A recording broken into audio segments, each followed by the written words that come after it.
berjalan menuju ke bukit Golgota.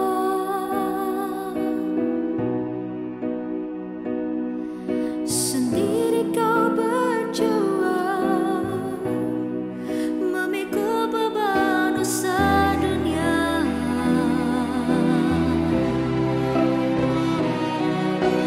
Ejekan dan hinaan mengiringi langkah ke sana.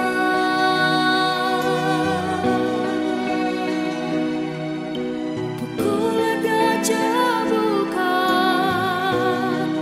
merobek tubuh tak berdosa,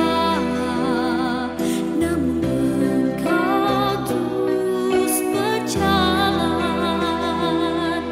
tak peduli betapa berat. Kau memikul salib yang penuh penderitaan demi kami manusia.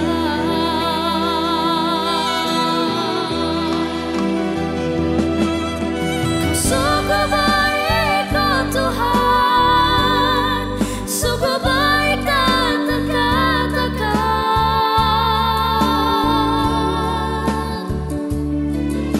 Kau relakan darahmu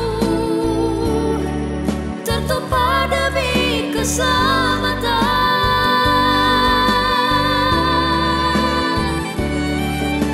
Kasih-Mu agung, Tuhan, sungguh agung tak terlukiskan.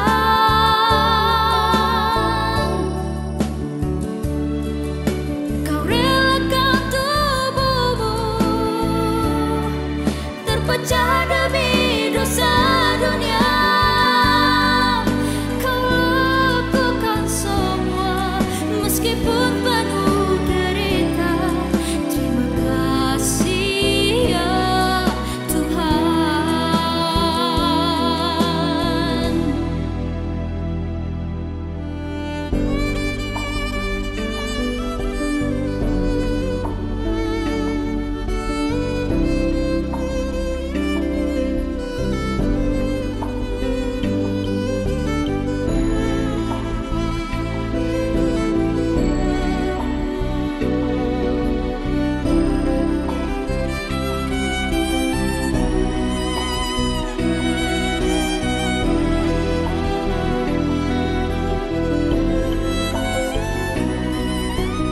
Tetapi kau berjalan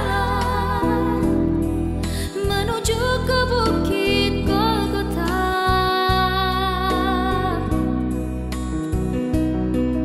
Sendiri kau berjuang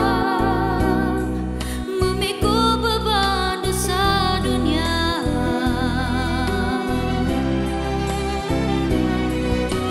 Ejekan dan hinaan mengiringi langkah ke sana.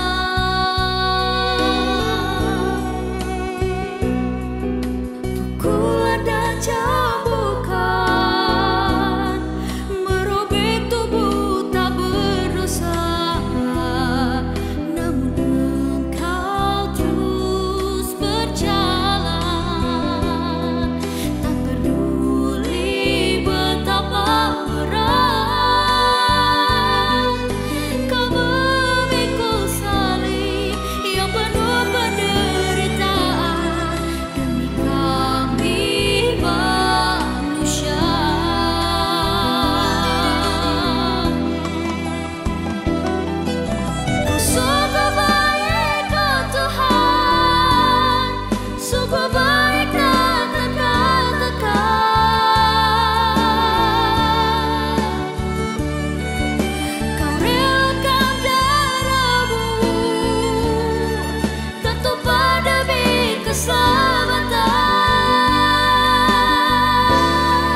Umat yang terkasih, baik yang berada di gedung gereja maupun di rumah, malam ini kita memperingati Kamis Putih melalui ibadah Tenebrae. Kata Tenebrae berarti bayang-bayang atau kegelapan. Dan dalam kebaktian ini, kita diajak untuk mengenang momen-momen kelam perjalanan sengsara Yesus sampai penyalibannya. Pengenangan akan jalan sengsara tersebut menjadi sebuah perjalanan yang memulihkan. Karena itu marilah kita siapkan hati dan diri kita agar kita merasakan sentuhan pemulihan sang terang yang menghalau bayang-bayang kelam.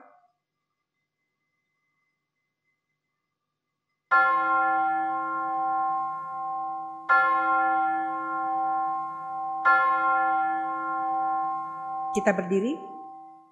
Inilah hukuman itu. Terang telah datang ke dalam dunia, tetapi manusia lebih menyukai kegelapan daripada terang. Allah adalah terang, dan di dalam Dia sama sekali tidak ada kegelapan. Sebab Allah mengutus anaknya ke dalam dunia bukan untuk menghakimi dunia, melainkan untuk menyelamatkannya oleh Dia. Sebab barang siapa berbuat jahat membenci terang, dan tidak datang kepada terang itu, supaya perbuatan-perbuatan yang jahat itu tidak nampak. Tapi barang siapa melakukan yang benar, ia datang kepada terang.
Tuhan besertamu. Dan besertamu juga. Marilah kita berdoa. Tuhan yang Maha Murah, kami berhimpun di sini pada malam ini sebagai umat yang telah diselamatkan oleh Kristus. Kami ingin mengenang pengorbanannya yang telah dikhianati, ditangkap, diserahkan kepada tangan-tangan yang berdosa dan disalibkan bagi kami. Pada saat kami menghayati jalan pengorbanannya, kuatkanlah iman kami. Ampunilah pengkhianatan kami. Kobarkan semangat kami untuk mengikuti jalan salib Kristus. Baginyalah kemuliaan sampai selama-lamanya. Amin. Silakan duduk.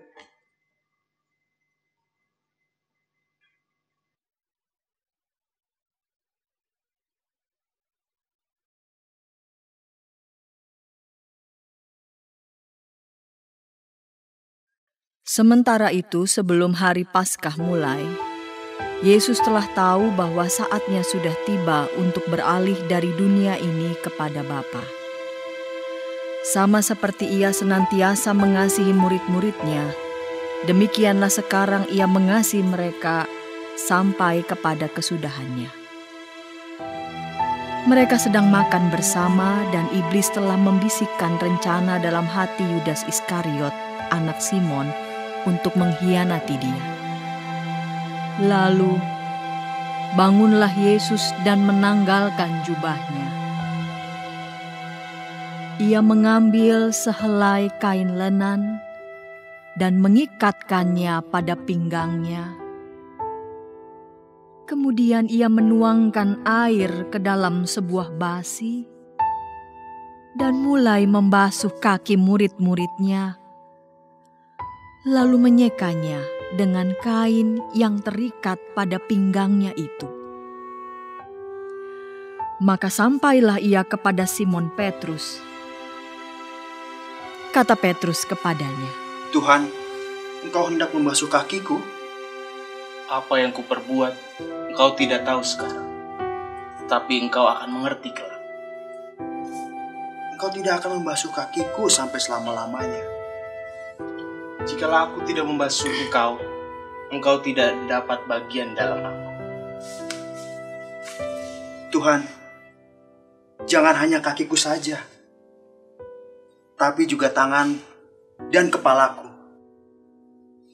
Barang siapa telah mandi, ia tidak perlu membasuh diri lagi selain kakinya, karena ia sudah bersih seluruhnya. Begitu juga dengan kamu, sudah bersih, hanya tidak semua. sebab Yesus tahu siapa yang akan menyerahkan dia. Karena itu ia berkata, tidak semua kamu bersih.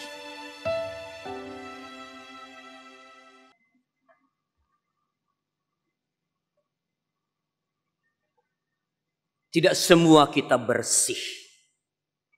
Yudas Iskariot kotor hatinya.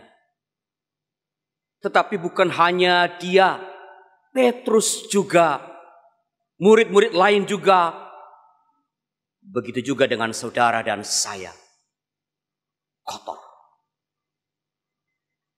Ketika menyadari para murid berada dalam kondisi tidak bersih, Yesus tidak menyuruh mereka membersihkan diri, menghakimi, apalagi menghukum mereka. Sebaliknya, Yesus malah menanggalkan jubahnya, merendah, dan membasuh kaki murid-muridnya sebagai simbol pembersihan, simbol pemulihan dan penyucian. Sekaligus juga simbol pelayanan yang muncul dari kasihnya kepada para murid dan kerelaannya untuk berkorban. Pembersihan dan pemulihan dapat dimulai dari yang terlihat seperti mencuci tangan, memperhatikan kebersihan diri dan tempat tinggal, memakan makanan yang sehat, dan pada saat yang sama kita memulihkan diri dengan belajar mengampuni diri sendiri dan sesama.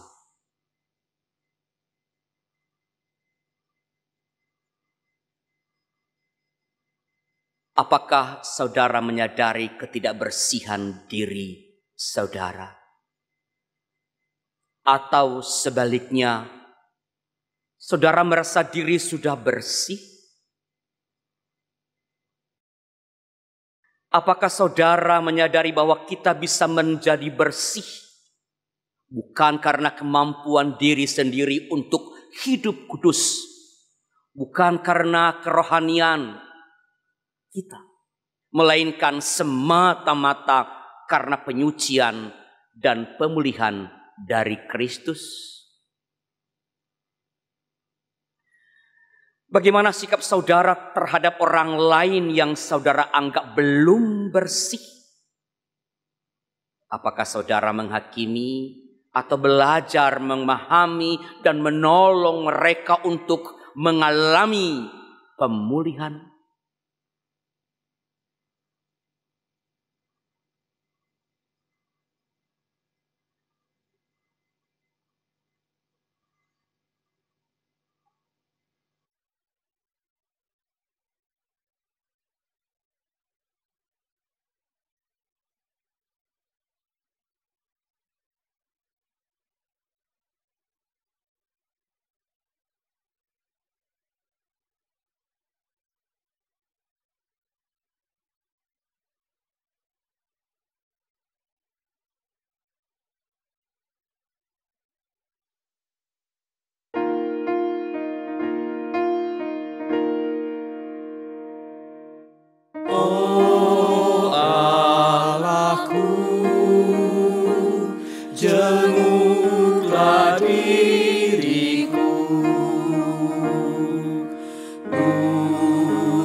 Aku telah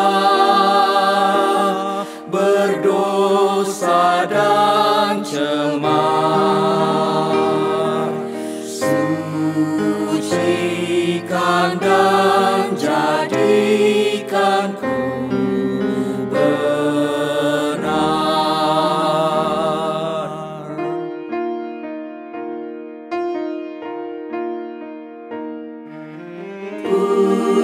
pujianku tetaplah bagimu, karena Kau hapus dosa-dosaku. Nyatakanlah firman-Mu yang kudus, agar ku junjung nama-Mu terus.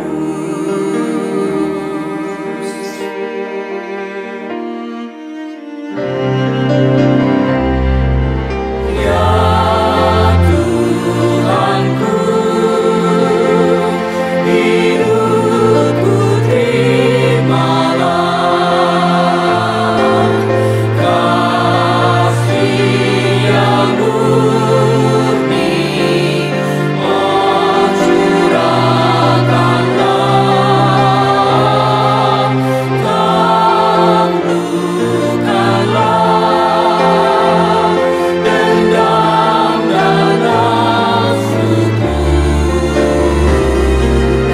Tinggallah Kau tetap di hatiku.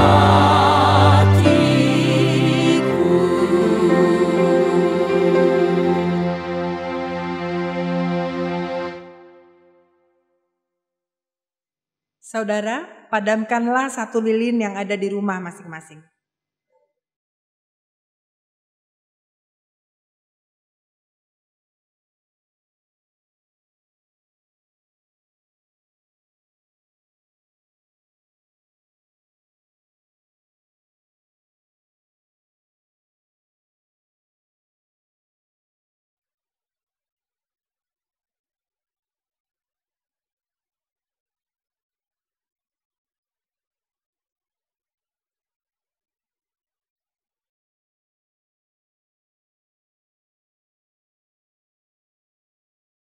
Sesudah Yesus membasuh kaki mereka, Ia mengenakan pakaiannya dan kembali ke tempatnya. Lalu Ia berkata kepada mereka, Mengertikah kamu apa yang telah kuperbuat kepadamu? Kau menyebut aku guru dan Tuhan. Dan katamu itu tepat, sebab memang akulah guru dan Tuhan. Jadi, jikalau aku membasuh kakimu, aku yang adalah Tuhan dan gurumu, maka kamu pun wajib saling membasuh kakimu. Sebab aku telah memberikan suatu teladan kepadamu, supaya kamu juga berbuat sama seperti apa yang telah kuperbuat kepadamu. Aku berkata kepadamu, sesungguhnya seorang hamba tidaklah lebih tinggi daripada tuannya, ataupun seorang utusan daripada dia yang mengutusnya.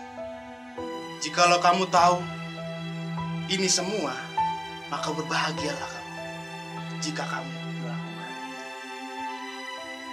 Aku memberikan perintah baru kepadamu, yaitu supaya kamu saling mengasihi, sama seperti aku telah mengasihi kamu. Demikian pula, kamu juga harus saling mengasihi. Dengan demikian, semua orang akan tahu bahwa kamu adalah murid-muridku, yaitu jikalau kamu saling mengasihi.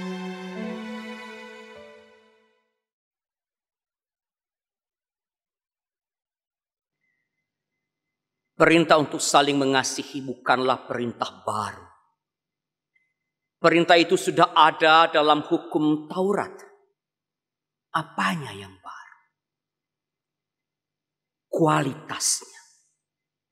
Yesus meminta para murid, termasuk saudara dan saya, untuk saling mengasihi sama seperti Yesus mengasihi para muridnya.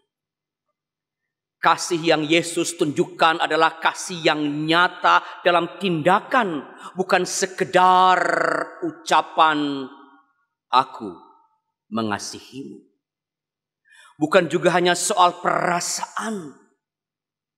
Bagi Yesus, mengasihi berarti merendahkan diri. Memandang orang lain lebih utama, lebih penting dari diri sendiri.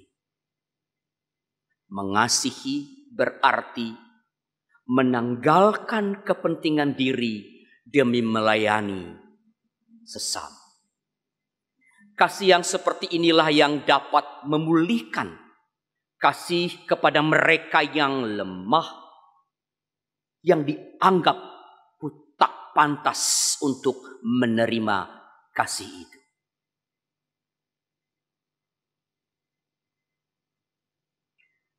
Seberapa besar kasih saudara kepada pasangan, kepada keluarga, kepada sesama di sekitar saudara?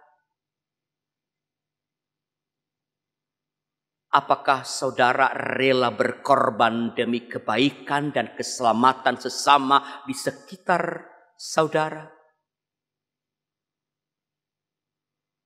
Apakah saudara bersedia menolong dan memulihkan mereka yang terluka atau melukai saudara?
Marilah kita memadamkan lilin yang kedua yang ada di rumah kita masing-masing.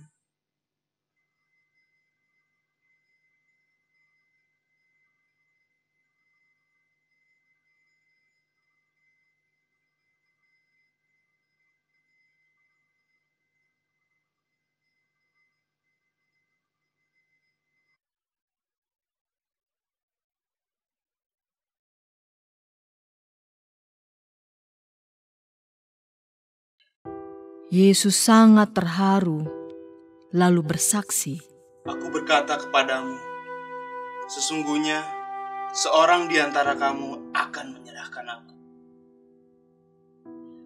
Murid-murid itu memandang seorang kepada yang lain. Mereka ragu-ragu siapa yang dimaksudkannya.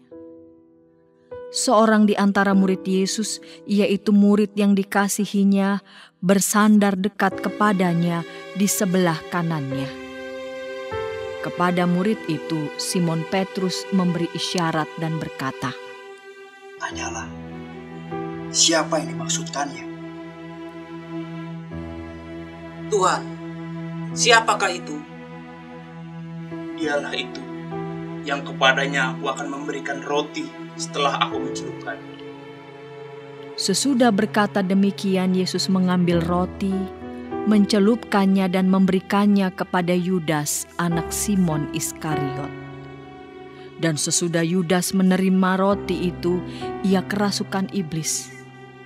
Maka Yesus berkata kepadanya, "Apa yang hendak kau perbuat, perbuatlah dengan segera." tidak ada seorang pun dari antara mereka yang duduk makan itu mengerti apa maksud Yesus mengatakan itu kepada Yudas. Karena Yudas memegang kas, ada yang menyangka bahwa Yesus menyuruh dia membeli apa-apa yang perlu untuk perayaan itu atau memberi apa-apa kepada orang miskin. Yudas menerima roti itu lalu segera pergi. Pada waktu itu, hari sudah malam. Lalu Simon Petrus berkata kepada Yesus, Tuhan, kemanakah engkau pergi? Ke tempat aku pergi. Engkau tidak dapat mengikuti aku sekarang, tetapi kelak engkau akan mengikuti aku. Tuhan, mengapa aku tidak bisa mengikuti engkau sekarang? Aku akan memberikan nyawaku bagimu. Nyawamu akan kau berikan bagiku? Sesungguhnya aku berkata kepadamu, sebelum ayam berkokok, engkau telah menyangkalku 3 kali.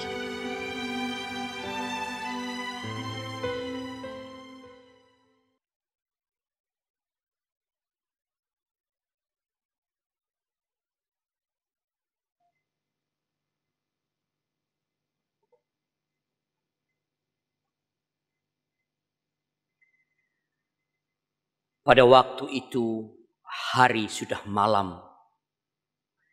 Kegelapan mulai merasuk di dalam diri Yudas dan Petrus.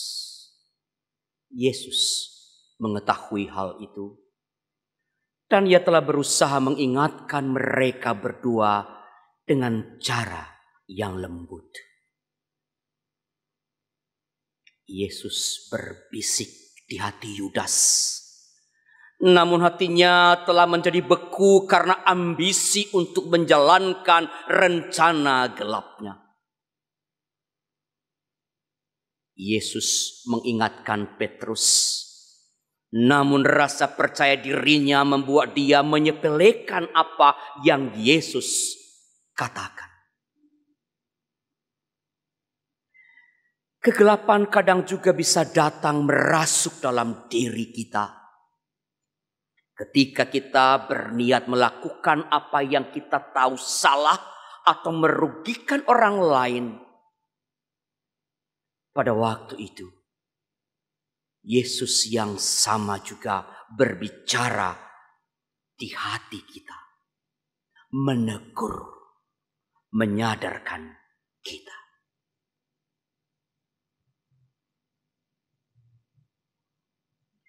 Apakah ada hal-hal yang saudara rencanakan atau lakukan yang saudara yakini tidak sesuai dengan kehendak Tuhan?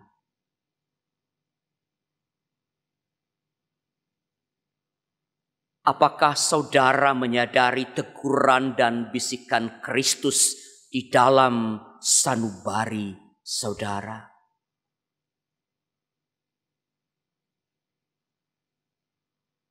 Apakah saudara bersedia ditegur dan lalu mengubah diri dengan sukacita?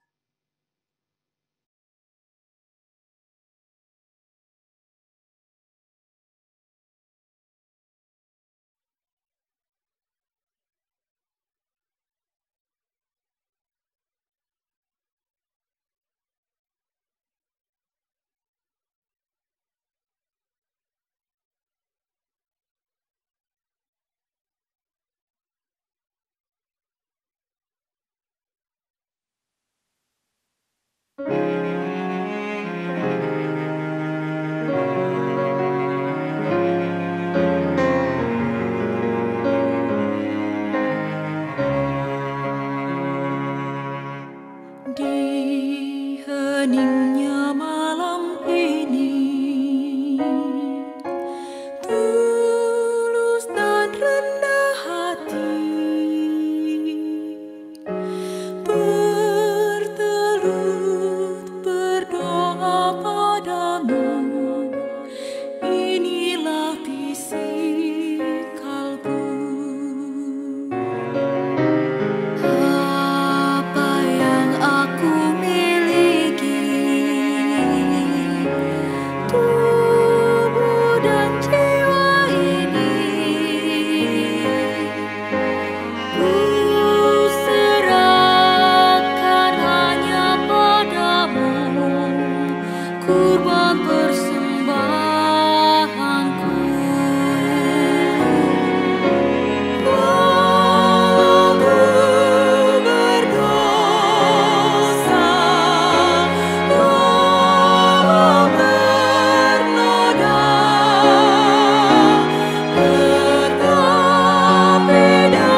marilah kita memadamkan lilin yang ketiga yang ada di rumah masing-masing.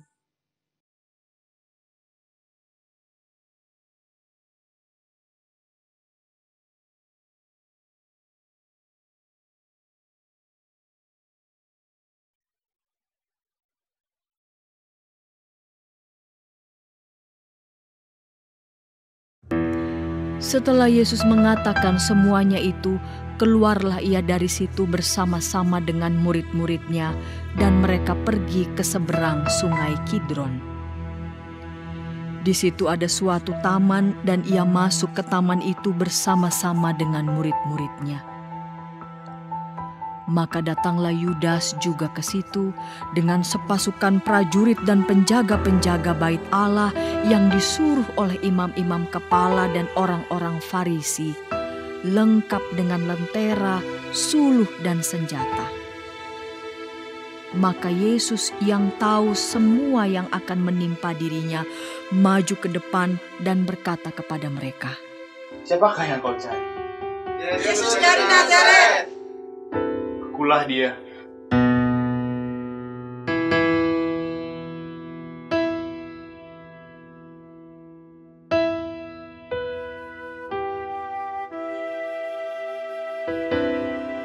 Siapakah yang kau cari? Yesus dari Nazaret. Telah kukatakan kepadamu, akulah dia. Jika aku yang kau cari, maka biarlah mereka pergi. Lalu Simon Petrus yang membawa pedang menghunus pedang itu, menetakkannya kepada hamba imam besar dan memutuskan telinga kanannya. Nama hamba itu Malkus. Kata Yesus kepada Petrus, Sarungkan pedangmu itu. Bukankah aku harus meminum cawan yang diberikan Bapa kepadaku? Simon Petrus dan seorang murid lain mengikuti Yesus. Murid itu mengenal imam besar dan ia masuk bersama-sama dengan Yesus ke halaman istana imam besar. Tetapi Petrus tinggal di luar dekat pintu. Maka kata hamba perempuan penjaga pintu kepada Petrus, Bukankah engkau juga murid orang itu? Bukan. Sementara itu hamba-hamba dan penjaga-penjaga bait Allah telah memasang api arang sebab hawa dingin waktu itu. Dan mereka berdiri berdiam di situ. Juga Petrus berdiri berdiam bersama-sama dengan mereka. Simon Petrus masih berdiri berdiam. Kata orang-orang di situ kepadanya, Bukankah engkau juga seorang muridnya? Bukan. Lalu berkatalah seorang hamba imam besar, seorang keluarga dari hamba yang telinganya dipotong Petrus.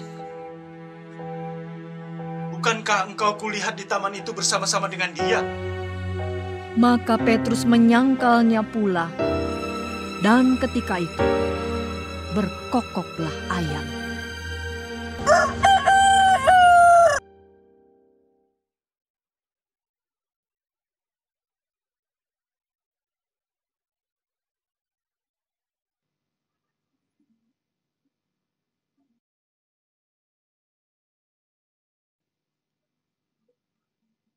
Cari aman. Cari yang nyaman. Itulah yang membuat Petrus maupun Yudas mengkhianati Yesus. Dalam kondisi terjepit, kepepet, orang lain dikorbankan. Janji setia diabaikan. Semuanya dilakukan demi keuntungan diri atau demi keselamatan diri. Berbeda benar dengan sikap Yesus. Ketika ia dan para muridnya diserang di Taman Getsemani oleh gerombolan prajurit bersenjata, Yesus tidak cari aman. Ia tidak mengorbankan para muridnya, malah melindungi mereka. Dengan tegas ia berkata kepada mereka yang ingin menangkapnya, Akulah dia yang kamu cari. Tangkaplah aku, tetapi biarkanlah mereka ini pergi.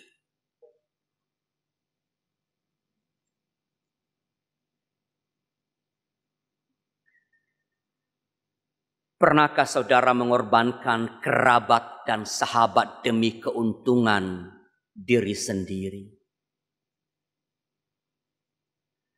Pernahkah saudara membiarkan kejahatan atau kesalahan terus terjadi demi kenyamanan diri?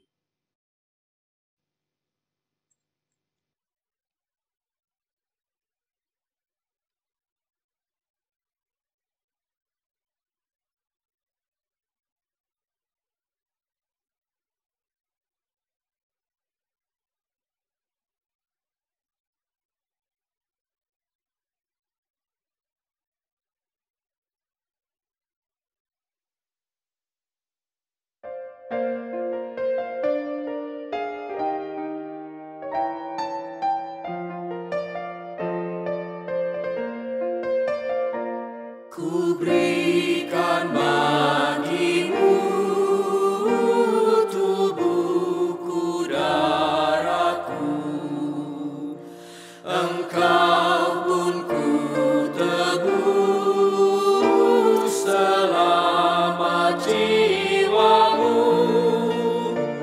Bagimu ku beri hidupku, apakah balasmu? Bagimu ku beri hidupku, apakah balasmu?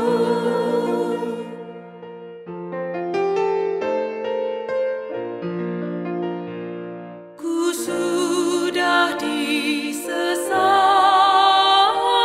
tersiksa dan pedih, supaya hilanglah dosamu yang keji. Ku pikul salib bagimu, apakah balasmu? Ku pikul salib bagimu, apakah balasmu?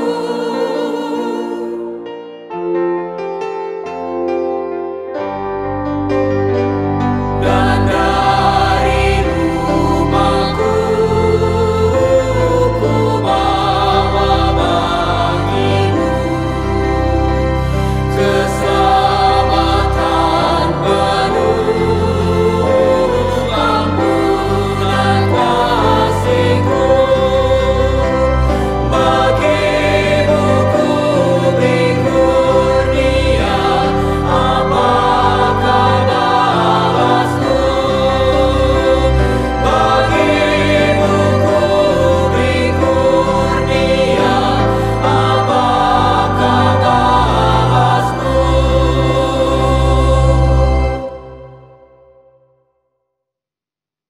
Marilah kita memadamkan lilin yang keempat yang ada di rumah masing-masing.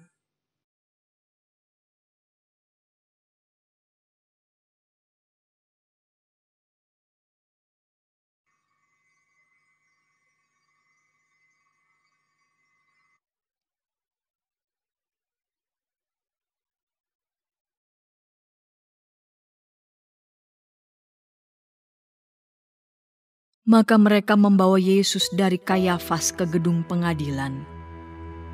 Ketika itu hari masih pagi. Mereka sendiri tidak masuk ke gedung pengadilan itu supaya jangan menajiskan diri, sebab mereka hendak makan Paskah. Sebab itu Pilatus keluar mendapatkan mereka dan berkata, "Apakah tuduhan kamu terhadap orang ini?" Kalau ia bukan seorang penjahat, kami tidak menyerahkannya kepadamu. Ambillah dia dan hakimilah dia menurut hukum Tauratmu. Kami tidak diperbolehkan membunuh seseorang. Maka kembalilah Pilatus ke dalam gedung pengadilan lalu memanggil Yesus dan bertanya kepadanya,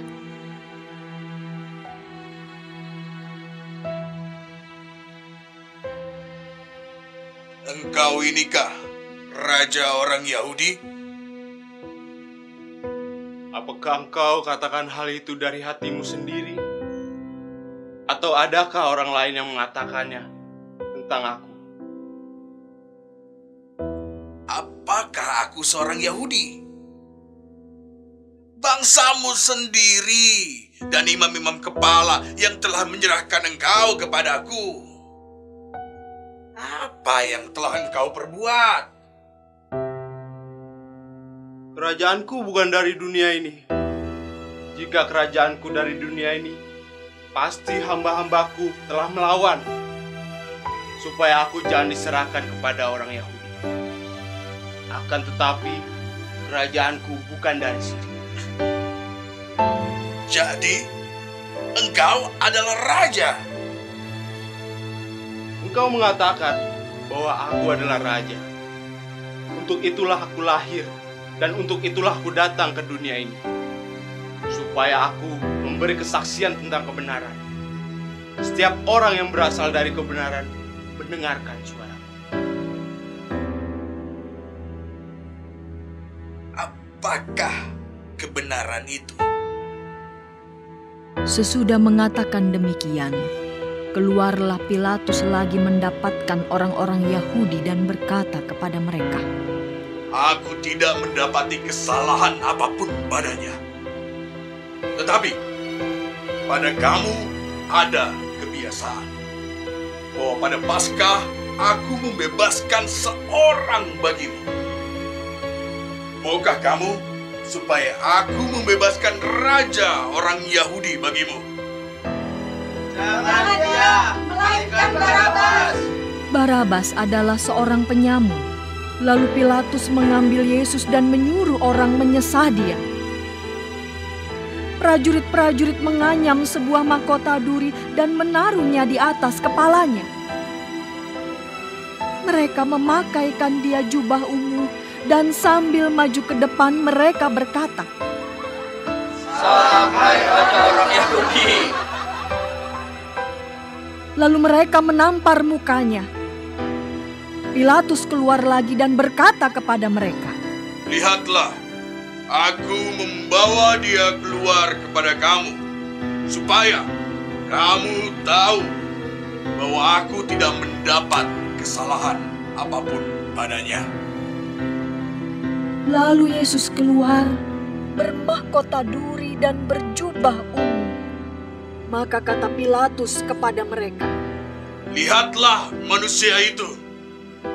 Ketika imam-imam kepala dan penjaga-penjaga itu melihat dia, berteriaklah mereka, Salibkan dia, salibkan dia. Ambil dia dan salibkan dia. Sebab aku tidak mendapati kesalahan apapun padanya.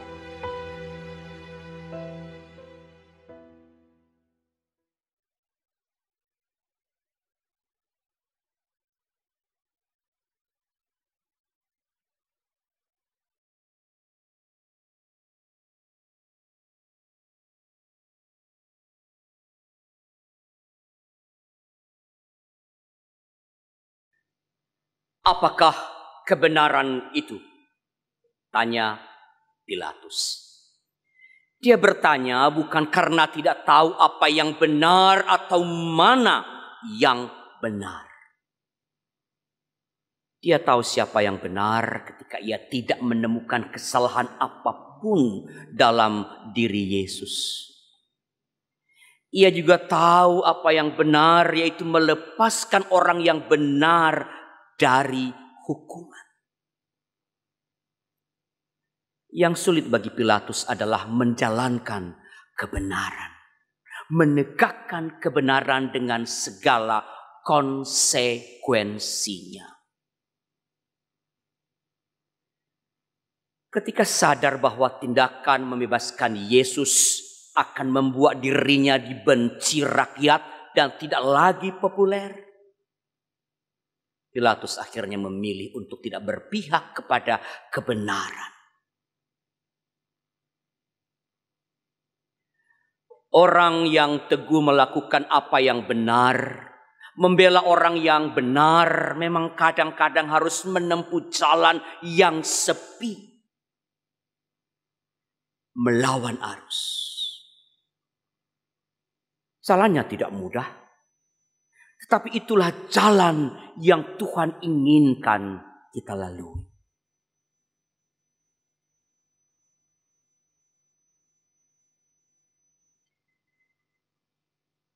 Ketika saudara melihat orang tak bersalah diperlakukan secara tidak adil,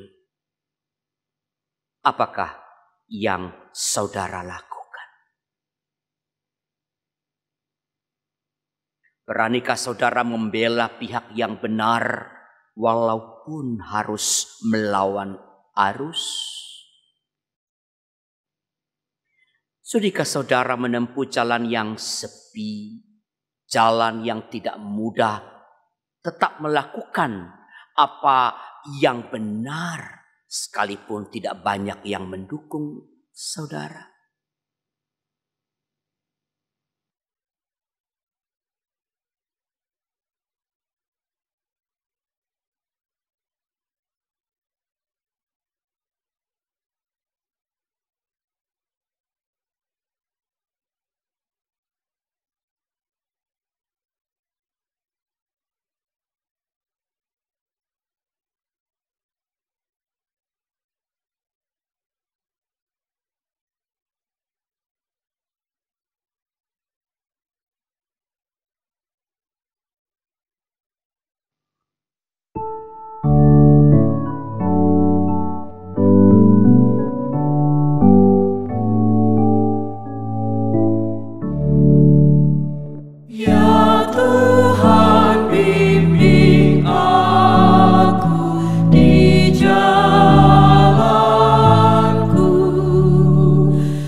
Marilah kita memadamkan lilin yang kelima di rumah masing-masing.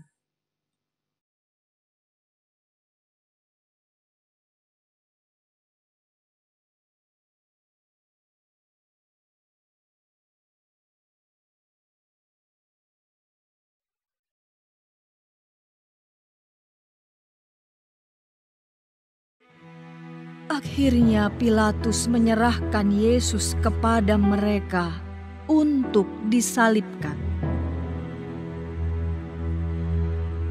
Mereka menerima Yesus. Sambil memikul salibnya, ia pergi keluar ke tempat yang bernama tempat tengkorak. Dalam bahasa Ibrani, Golgota. Dan di situ ia disalibkan mereka. Dan bersama-sama dengan dia disalibkan juga dua orang lain sebelah menyebelah. Yesus di tengah-tengah. Dan Pilatus menyuruh memasang juga tulisan di atas kayu salib itu, bunyinya, Yesus orang Nazaret, Raja orang Yahudi. Sesudah prajurit-prajurit itu menyalibkan Yesus, mereka mengambil pakaiannya lalu membaginya menjadi 4 bagian untuk tiap-tiap prajurit 1 bagian. Dan jubahnya juga mereka ambil. Dan dekat salib Yesus berdiri ibunya dan saudara ibunya, Maria, istri Klopas, dan Maria Magdalena. Ketika Yesus melihat ibunya dan murid yang dikasihinya di sampingnya, berkatalah ia kepada ibunya, "Ibu, inilah anakmu." Kemudian katanya kepada murid-muridnya, "Inilah ibumu." Dan sejak saat itu, murid itu menerima dia di dalam rumahnya.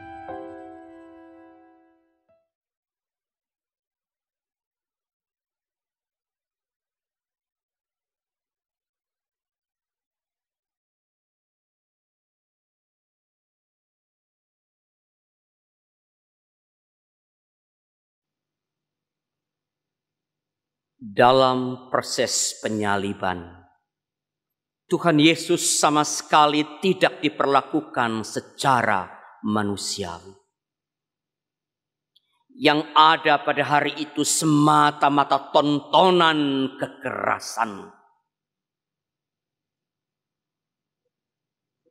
Dalam kondisi tubuh penuh luka, dengan darah menetes dari mahkota durinya, Yesus masih harus memikul salib yang berat. Disalibkan, dihina, pakaiannya dilucuti dan dibagi-bagi. Namun demikian, di tengah semua tontonan kekerasan itu ada tindakan kasih yang manusiawi yang Yesus tunjukkan. Ia menyapa ibunya dengan berkata,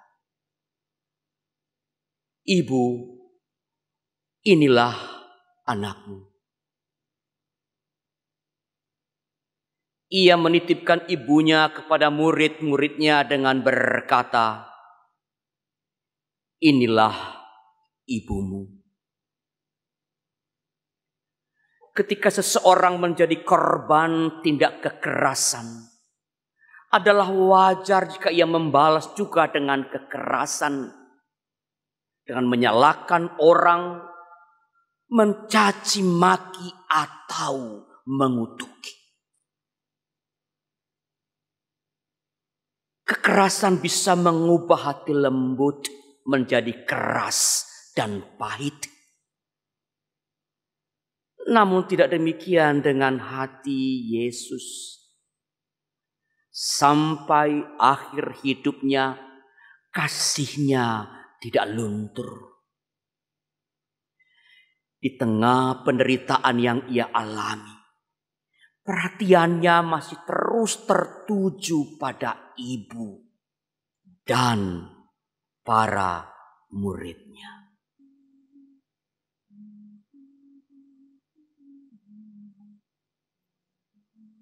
Apa yang saudara lakukan ketika saudara diperlakukan tidak adil, dihina, atau dicerca?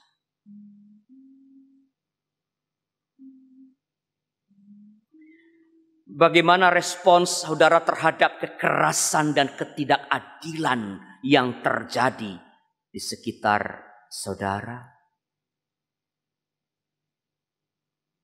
Apakah kekerasan dan ketidakadilan yang pernah dialami mengubah saudara menjadi pelaku kekerasan?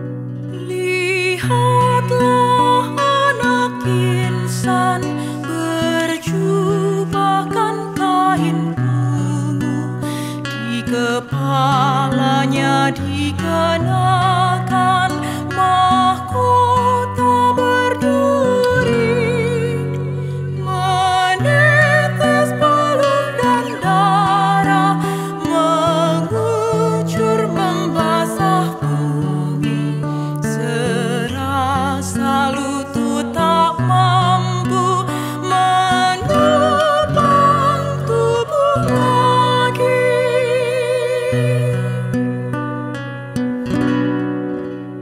Bertubi cambuk tombak melayang menghujam tubuh, bertaburan ludah hinaan dan tawa ejekan. Betapa Bunda Maria tersungkur menahan duka, semua kekasih Yesus menangis terseduh.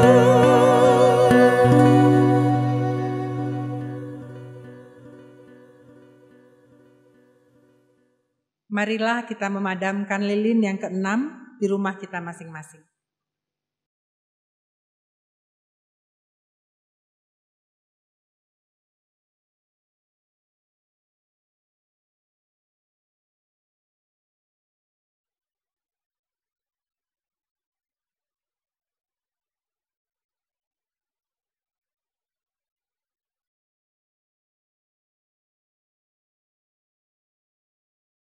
Sesudah itu, karena Yesus tahu bahwa segala sesuatu telah selesai, berkatalah ia, Aku haus. di situ ada suatu bekas penuh anggur asam. Maka mereka mencucukkan bunga karang yang telah dicelupkan dalam anggur asam pada sebatang hisop, lalu mengunjukkannya ke mulut Yesus. Sesudah Yesus meminum anggur asam itu, berkatalah ia, Sudah selesai. lalu ia menundukkan kepalanya dan menyerahkan nyawanya.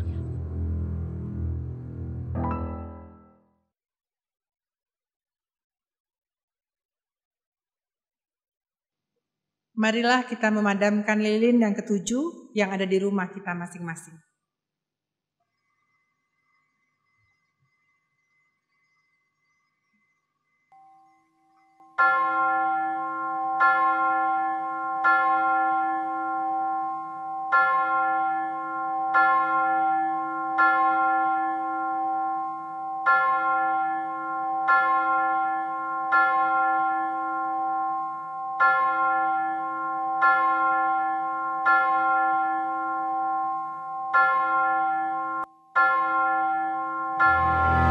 Ketika itu tabir bait suci terbelah dua, dari atas sampai ke bawah. Waktu kepala pasukan yang berdiri berhadapan dengan dia melihat matinya demikian, berkatalah dia, sungguh orang ini adalah Anak Allah.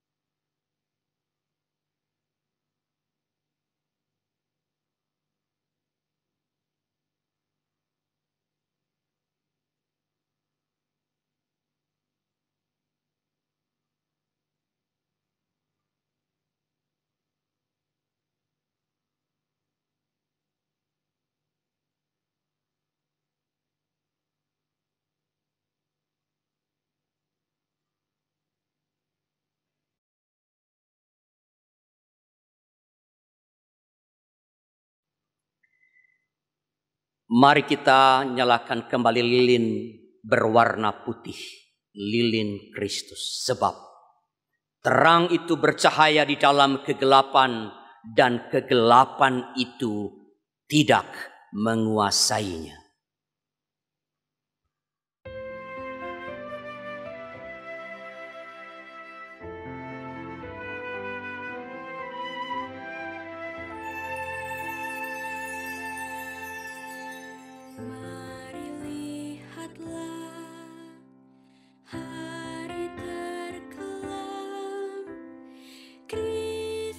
Mendaki Kalvari.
Kiranya Yesus Kristus yang demi kita telah taat sampai mati, bahkan sampai mati di kayu salib, menjaga dan menguatkan kita kini dan selamanya.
Sahabat, mari dukung pelayanan dan pekabaran Injil melalui YKB dengan membagikan link acara ini kepada sebanyak mungkin orang.